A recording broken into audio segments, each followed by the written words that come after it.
Did that work? Oh, look at that. Okay. Oh, you do it for hair. As I used to tell people that I used to coach, if the world was fair, Mr. Price would have hair.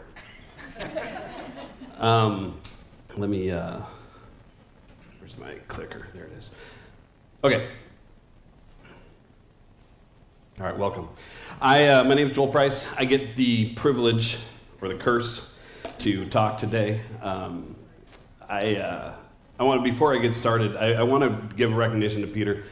This is really hard. And he does this every week. I don't know how that happens, but I had this planned out. I'm like, I got it. I've spoken up in front of people before. I know how to do this. Nope, not at all. Don't have it down at all. Nothing went according to plan. There was not a piece of this. So I got to about 8 o'clock last night, and I should probably run through it at least once. So I apologize. I have no idea where this is going. Okay. So today we're reading out of Hebrews, a sure and steadfast anchor to the soul, or of the soul. But we are also progressing through Lent. So I'm a bit of a word nut, and before we get started into Hebrews, I kind of want to hit this Lent topic a little bit because we're doing both at the same time. We're studying Hebrews, but we're also moving through Lent. English is a strange language, just so you know. It's this combination of multiple languages that came together in this little island that was basically like everybody was fighting over. So English has got this, like nothing makes sense in the English language. And then you throw it into American English and it gets even worse because then you go into a new continent where there's, again, all those same countries that basically created English in the first place, then just messed it up even further. And so when we're talking about English, like I said, I'm a little bit of a nut. So when I see words like this, I think, why do we say this? Like, why do we say Lent? It means nothing. Like, we don't say Lent anywhere else. It's just like saying, hey, what are we celebrating? It doesn't make any sense. So, does anyone know what the day before Ash Wednesday, the start of Lent, is called? Fat Tuesday. And we're going to get to that in a minute. There's other names for it. Mardi Gras, which means Fat Tuesday, yeah. Okay. Some people also call it Shrove Tuesday. Have you heard that one? Okay. Shrove Tuesday actually it means absolution or penance. So it's like the day. So there's some two different takes on on what happens the day before Lent. On one hand, you have some people saying, hey, it's time for penance and absolution. Another time say it's just like, no, it's time to party. It is Fat Tuesday. By the way, Mardi Gras is French. Again, this is how messed up English is. Mardi Gras is French, literally for Fat Tuesday. But there's a celebration that they do during Mardi Gras. You know what that is called usually? You hear it in Brazil a lot. Yeah, it's carnival. And then we use that too. Like we go to a carnival. Anyone know what that word means? It does not mean party, weirdly enough.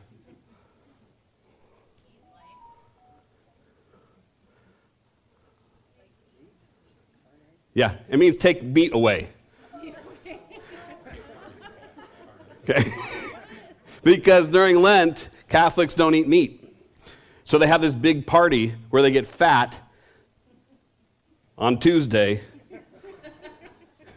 because they don't get any meat for a long time, right? And so this is how strange, again, but this doesn't really explain Lent, right? So, but I do this too. I give things up. So I might not give up meat, probably should. I don't give up meat, but I did decide to sacrifice something else. Most of that for me is because I love football. And so I've decided that I'm not going to watch any football until after Easter. You're laughing at my sacrifice. It's not that funny, but Seahawks helped me out on that a little bit. It made it even worse for me. That's fine. But actually, I did that just so I could talk about football. I grew up with football. I love football. My dad was a football coach. I coached football. I played football. You don't really have to understand it or like it. But the point is that I do. And just like when we read parables in the Bible, we tend to make sense of the world based on our own experiences. And so I was having a conversation with a friend, years ago. He was asking me, what don't you like about church? And it's a weird question. I won't go through the context of the conversation, but he's like, what don't you like? And I said, well, you know what I don't like about church is that I've always felt like church is basically like halftime of a football game. And he's like, explain this to me. He didn't play football. So he's like, explain this to me. That doesn't make any sense. And I said, well, at halftime, this is what happens, because I come to it as a coach. I don't come to it as a spectator. And so when I talk about halftime of football, it's a time in the middle of the game where you go and you rest. Right? You refocus, you get rejuvenated, you remind yourself of what the game plan is, what you're doing, what you practiced. But the purpose is to go out and play again.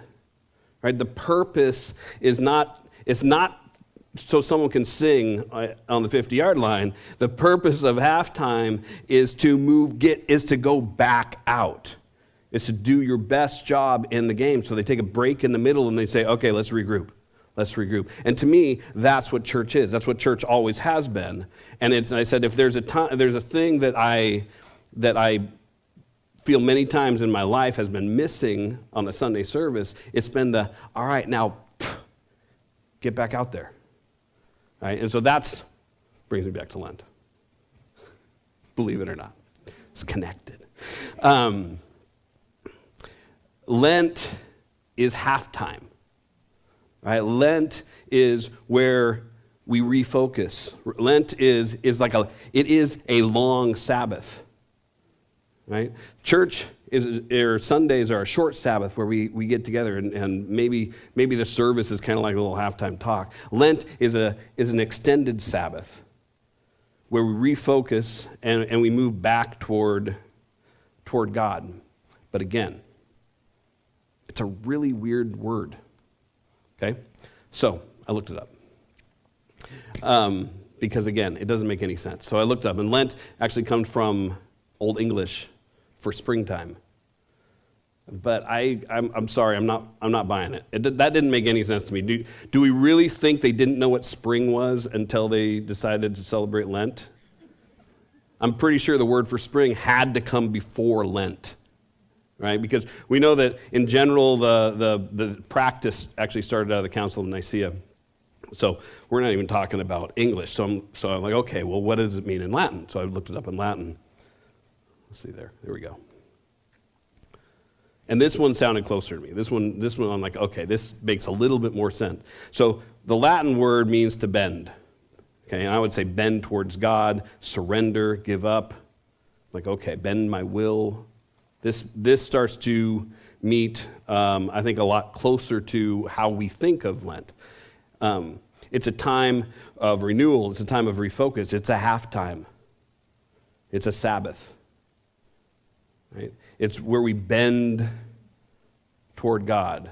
We re-bend, maybe is a good way to say it. And like I said, English is kind of a weird, derivative, mutt language. So yeah, it shows right back up again. Because during Lent, we relent. And we do it over and over and over again. We relent every year. And that's the focus. We surrender, we give up, and we bend back towards God. So, why did I say that? Because that's what we're doing in Hebrews right now as well. Because in Hebrews, the author of Hebrews is basically giving a halftime speech to the readers of Hebrews in Rome. Right? The author of Hebrews is saying, listen, we got to refocus. You want to just rest and stay in the locker room. That's not what we do here. You need to get back out there. You're looking to withdraw because it's hard. You're in the middle of a fight, just like we do every week at church. The author of Hebrews is saying, get back out there. But before you do, Let's refocus and remind and re-energize. Okay. All right. So this is what we've talked about so far in Hebrews. Believe it or not, he starts with relenting. Right at the beginning, we talked about the drift. Right? Let go and surrender, and there's this odd tension between striving and entering rest. Right? There's the strive to enter the rest thing, which we'll talk about in a second. But that relenting, because the word drift is kind of there's an implication that the natural forces will pull you away. Right? That's what drift means. Otherwise, it would say, hey, stop going in the wrong direction. He says, no, be careful of the drift, because naturally you will move away. Okay, so the only solution for drifting is to hold on to something. That make sense? Because if I swim in a current, the current still takes me. Right? If I get in, right, I have to hold on to something to avoid the drift. Right? And this is actually the same tension we have when we're talking about Sabbath. Right? Did anyone ever try to truly practice Sabbath regularly? Anyone? It's really hard. It is really hard. You know what you have to do? You have to strive to rest. It is incredibly difficult to intentionally take a day out of your week and say, I'm just going to rest, I'm going to focus on God. You know what that causes? A lot of work on Saturday. You got to strive to enter the rest. Right? So the author of Hebrews also talks about that. He moves forward in a few chapters later, I think it's in chapter 4. And he goes back and talks about the Israelites entering the promised land. And he uses it in talking about entering the rest. Now, there's an interesting thing here, too. And again, this is all going to tie into what I'm talking about today, which is why I wanted to review it. But they did not enter God's rest. Right? That's what he says. And the difficulty here, I think, is that why didn't they enter God's rest? Do you guys remember why they didn't want to go into the promised land? Giants. It's scary. Right? They're like, no, I'm staying in church. I am not going back out there. Because there's giants. There be giants. Right? There are giants over there. So they didn't enter the rest. And what was the rest? It was fighting. Right? They're like, nope, I did. I stayed in the rest. And God's like, no, you didn't get to enter the rest. Because the rest is not a destination, it's what you bring with you. Right? The two that wanted to go in, they had the peace of God. The ones that stayed out or wanted to stay out is because they didn't want the fight of the world, because they didn't have the rest.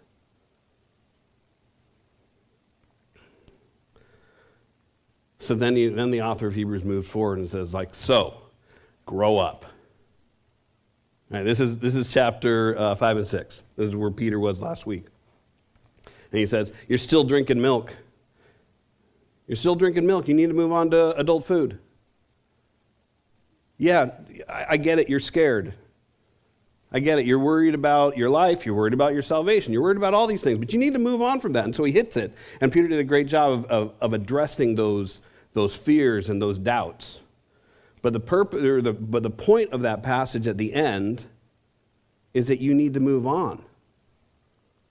He's like, have a sandwich. Right? Move on.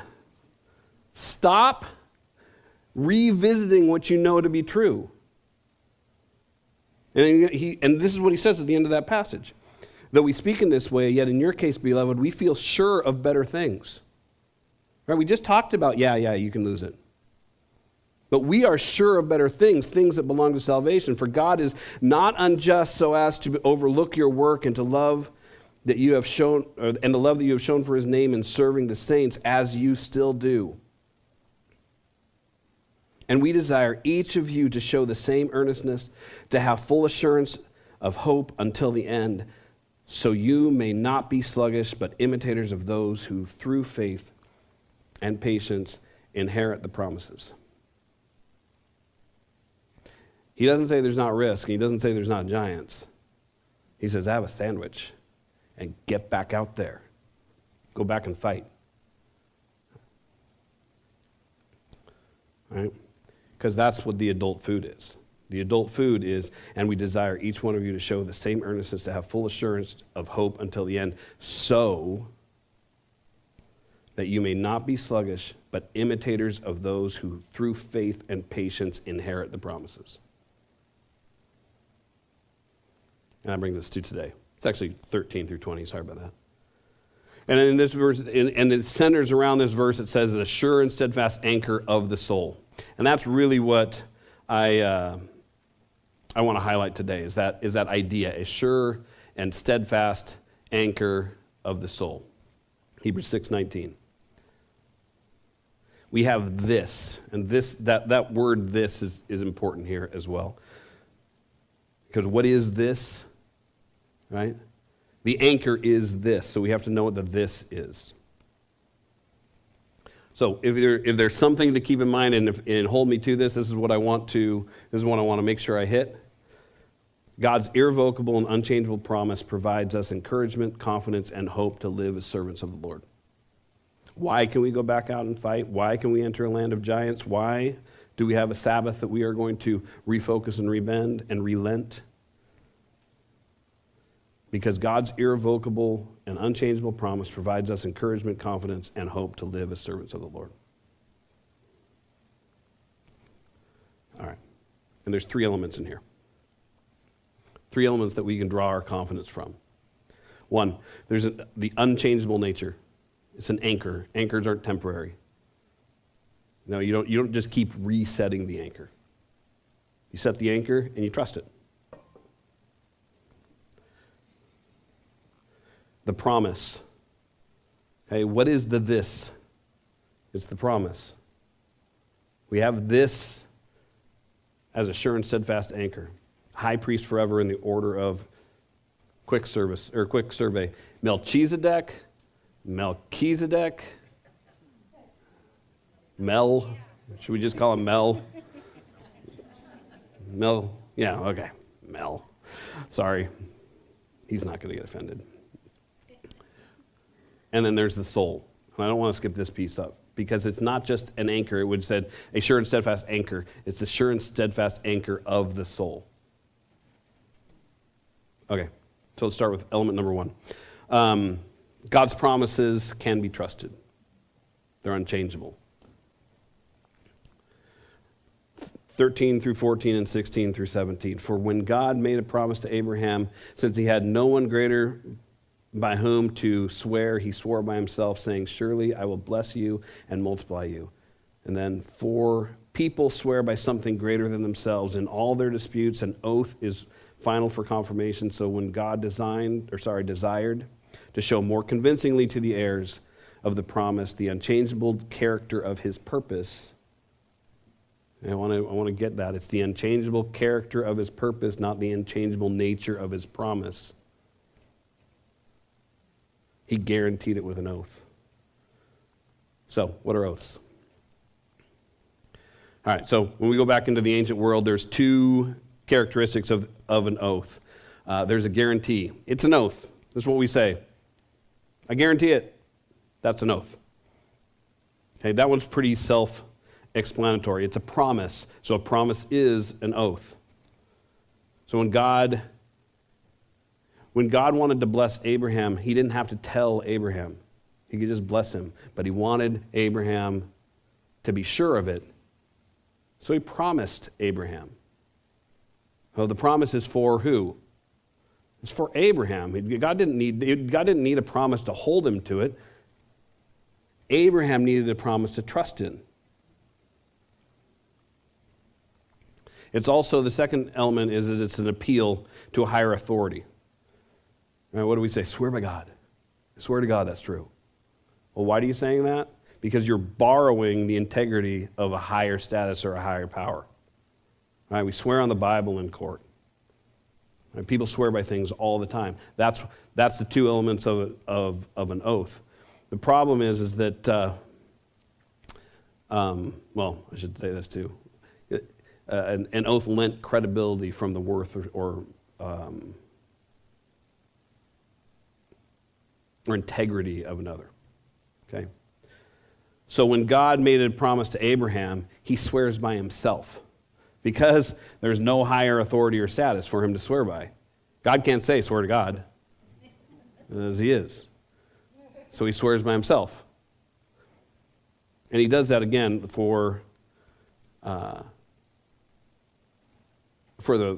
security of Abraham.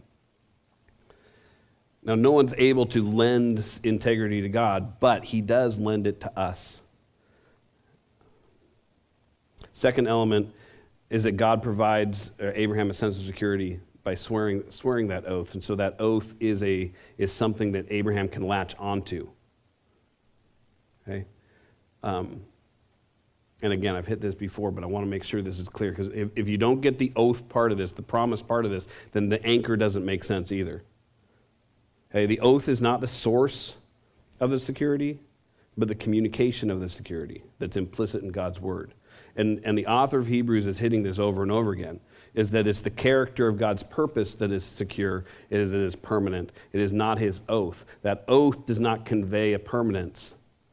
God's integrity and God's character convey that permanence. The oath is so, the heirs of the promise, is to show more convincingly to the heirs of the promise. Okay. It's his nature to be unchangeable. Right? The Alpha and the Omega. The same today, tomorrow, and forever. But beyond that, why would God break a promise? For some reason, we understand we understand the nature of God. We understand that he's omniscient and omnipotent, and he's never changing. But we're constantly like, yeah, but maybe not for me. And this is exactly what the author of Hebrews is dealing with, because he's saying, move beyond the milk, have a sandwich, get back out there and fight. So let's just quickly break down why people break promises. Okay. Sometimes you make a promise and you don't really know what you're saying. Does this one apply to God? You know, there's ever a time where he's like, no, really, I promise. Oh, sorry. I did not know that one. That's not God. He's omniscient. He's omnipotent. It doesn't apply. There's no time that God can make a promise accidentally not knowing what he's promising. Okay? He could also break a promise out of deception. I'll promise it to you because I want to get something. People do this all the time. But author of Hebrews specifically calls this out. Why? Because it's the one that's not obvious. It's impossible for God to lie. He says it right here in the verses that we read today. And then the third one, whimsy. Sometimes people are just flakes. They just don't even take it seriously. They just make a promise. I don't know, promise, dude, I promise. And then they just say it. They're not thinking about it at all. But again, there's no higher source of integrity than God. There's no whimsy in God. There's no flakiness in God. Okay? So Hebrews calls it out again, right in these verses. Since he had no one greater by whom to swear. There is no greater source of integrity. And again, the author he has a legal background. And he's calling upon the characteristics of an oath. That the purpose of swearing by someone of a higher status is to borrow their integrity. But God there's no one to borrow a higher integrity for. So to label God as a flake, contradicts the definition of God.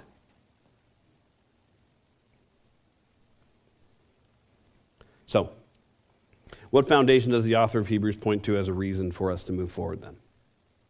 And this is where we get into that verse. We have this as a sure and steadfast anchor. Proof against the drift. Right? What is the solution to the drift? It's the anchor. We have an unchangeable and irrevocable promise that you are a high priest in the order of Melchizedek. Now, this comes out of chapter 5, and he sets up this section with this promise.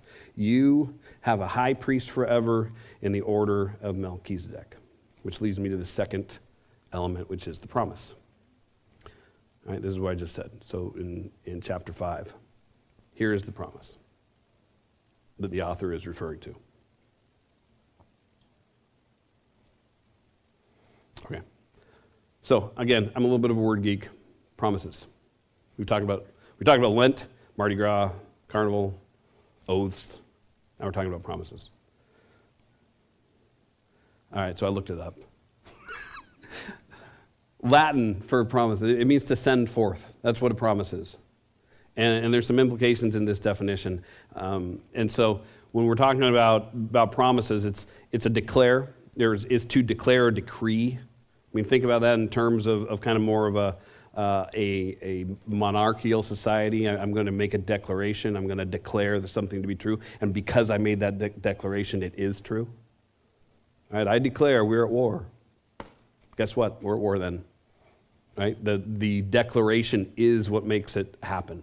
A promise is a declaration of something that is to be done in the future. So there's connotation in promise as well that declaration doesn't have. Because a promise has as something you can look forward to, right, in anticipation. It's not subject to change. Okay. A couple other implications, though. Promises require patience. Nobody promises. I promise you, I am speaking right now. No one would say that because it has to be in the future for it to be a promise. Nobody promises, I promise you. Like, unless it's not evident, it's always something that you are going to find out later. Therefore, it requires patience. That is a basic characteristic of the thing. It also produces hope. Why do I promise? So you can hope in it. Right? Something that is wanted to look forward to in expectation. And it provides security. Right? The promise, we enter the peace, the promised land. Okay? We have promise as an anchor, is because the promise provides security and rest and peace. So again, out of the reading today. So that by two unchangeable things in which it is impossible for God to lie, we who have fled for refuge have strong encouragement to hold fast to the hope set before us, because that's what a promise produces. We have this as a sure and steadfast anchor of the soul, a hope that enters into the inner place behind the curtain, where Jesus has gone as a forerunner on our behalf, having become a high priest forever after the order of Melchizedek. That is a pregnant phrase right there. You could probably do a few weeks on that one alone. And so I'm not even going to take it piece by piece. I'm just going to kind of like hammer through it. The promise names Jesus as a high priest. Okay, so what is the job of the high priest? Once a year on Yom Kippur is the Day of Atonement. Okay, still celebrated today. And what happens is it's the most holy and solemn day of the Jewish calendar. And on that day, the high priest goes behind the curtain and makes an atoning sacrifice for all the people. Right? Just that phrase, high priest forever in the order of Melchizedek, is just like, okay, well, there is books of context involved in that. Now, interestingly, a couple interesting things. It's also called the Sabbath of Sabbaths. And they read the book of Jonah every year in its entirety. Because what does Yom Kippur point toward? It points towards Christ as a high priest forever in the order of Melchizedek. And what does Jonah point toward? It points towards Jesus' sacrifice, death, and resurrection. And what does the high priest do? He goes behind the curtain. And what do we read in Mark?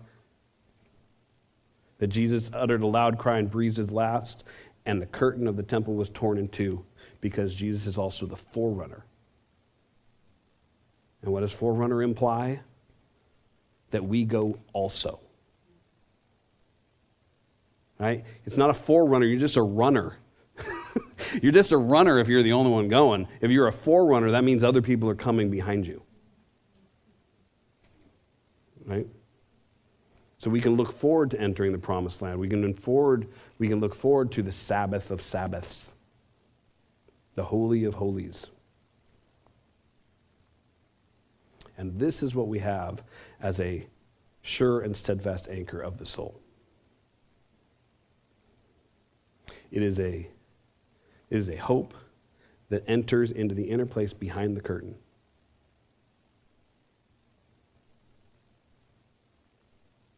Where Jesus has gone as a forerunner on our behalf, having become a high priest forever, after the order of Melchizedek.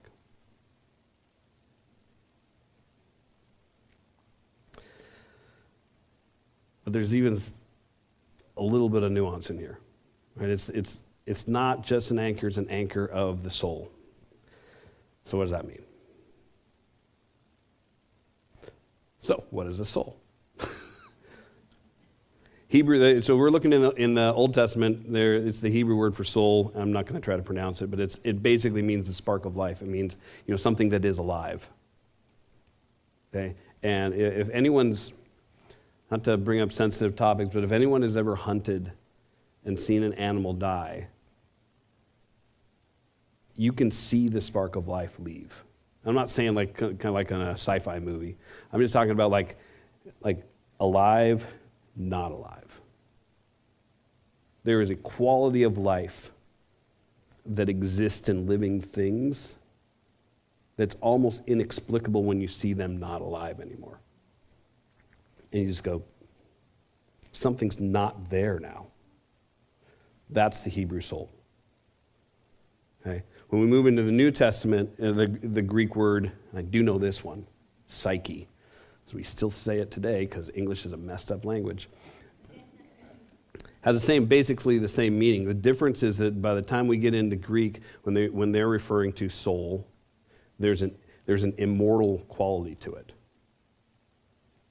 There's an assumption. So when we get in this verse in Hebrews, this is the soul we're talking about. It is a spark of life, but it's not the temporary spark of life. It's the eternal spark of life. It is the quality of life that goes on.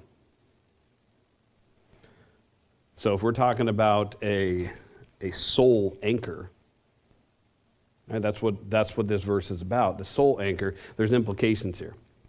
Okay. Provides stability and security to the spark of life. So what does it anchor? It actually anchors the quality of life, the quality of living. That means that the means by which we enter the rest is a means by which we live. Okay, and I want to make a distinction here, and I'm not talking about being alive. We're not talking about the Hebrew soul. We're not talking about just the quality of not dead. We're talking about the quality of living. Right? The difference between existence and life, a life everlasting, the life that you find in Christ.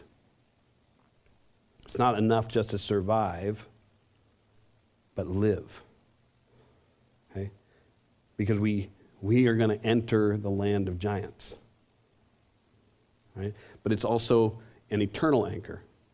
It's not an anchor that's temporary. It's not an anchor that's for the now, because the life that we're talking about is not a temporary life. Because it says that Jesus is the high priest forever. Not the high priest for now, not the high priest one day a year on the Day of Atonement, but the high priest that was a forerunner behind the curtain, that tore the curtain so we could enter as well. And it's irrevocable because it didn't come through his lineage as a Levite, and he came in the order of Melchizedek. So we can live in the hope.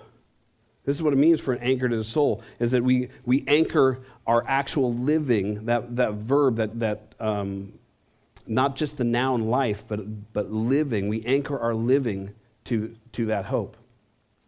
Because Christ has gone before, and he is the high priest forever, who atones for our sins, and that God provides security in our life that is not defined by the confines of this world. That's not what life is. So we do not have to keep revisiting this. That's why it's an anchor. That's what the author of Hebrews is getting at. Because despite what the author talks about, and he follows it right away, is that our salvation is secure. And I'm not diminishing what we talked about last week. Those are true words. But he follows up immediately with, but I'm not worried about you. Have a sandwich. Move on. Your salvation is secure. Stop revisiting it.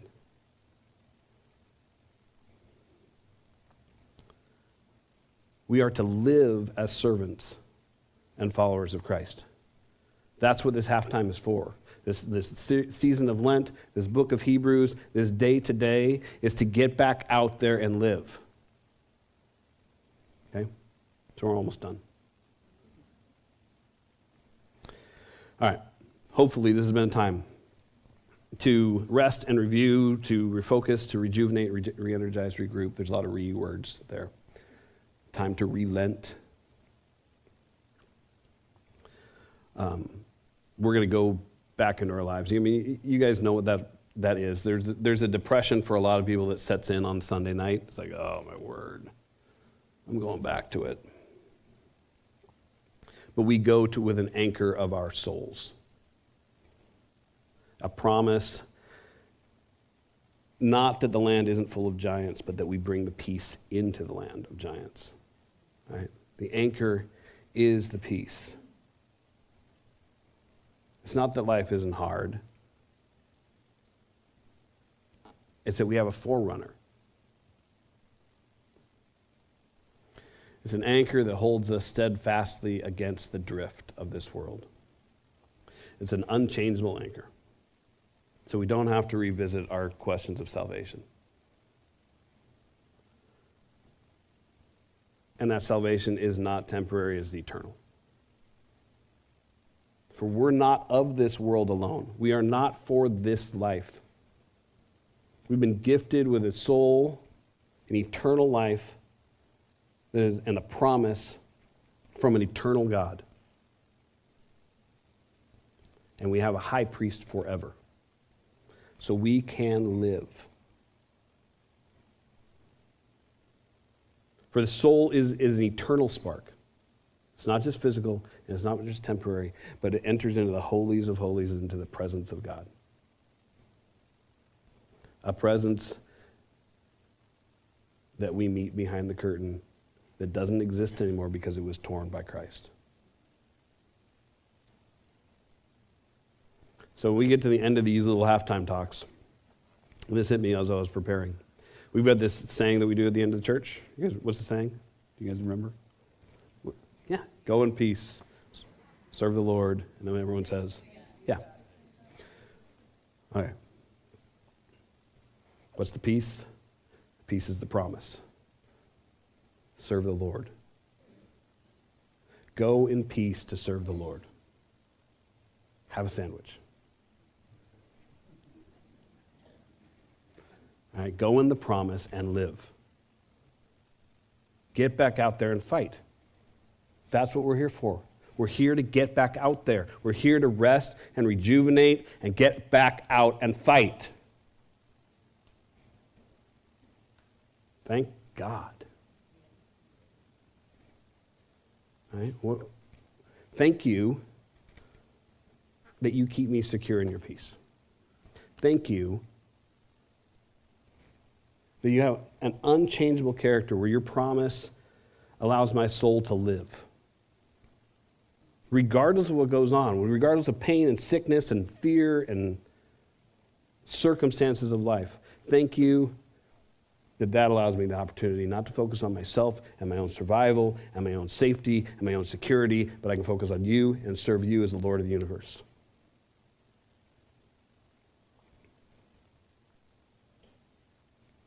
Okay. Thank you.